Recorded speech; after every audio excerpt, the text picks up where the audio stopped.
Si vous êtes nouveau sur la chaîne, n'oubliez pas de vous abonner et d'activer la cloche de notification. On commence.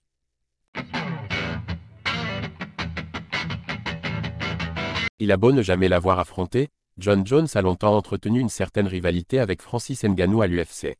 Cette dernière désormais révolue, il a malgré tout cité le nom du colosse camerounais dans le cadre d'une récente mise au point virale.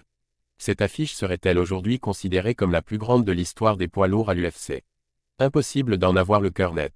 Quoi qu'il en soit, il a longtemps été question d'un éventuel duel opposant Jon Jones à Francis Ngannou pour la ceinture de la catégorie.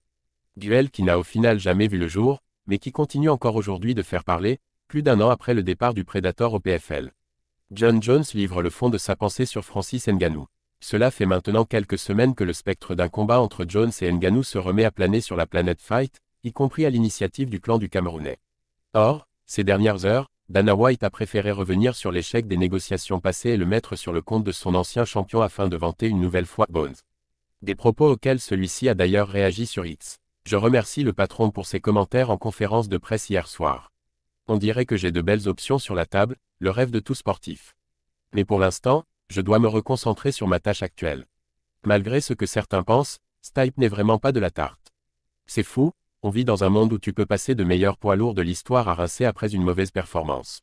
La réalité, c'est que Francis aurait mis KO 98% des gens sur la planète ce soir-là, mais Stipe serait rincé quand même.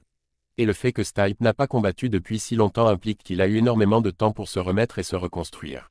Laissez-moi me reconcentrer sur cette mission, c'est ce qui m'a permis d'arriver jusqu'ici. Ma préoccupation, faire ce que les autres ne peuvent pas faire.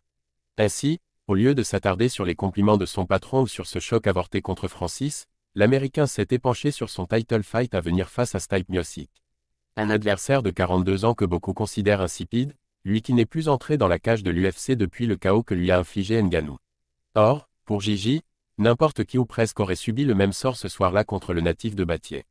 Déterminé à redorer le blason de Stipe Miocic avant de l'affronter, Jon Jones assure que sa défaite contre Francis Ngannou était quasiment inévitable. Reste à savoir si elle lui aura servi de leçon, ou s'il vivra un scénario similaire contre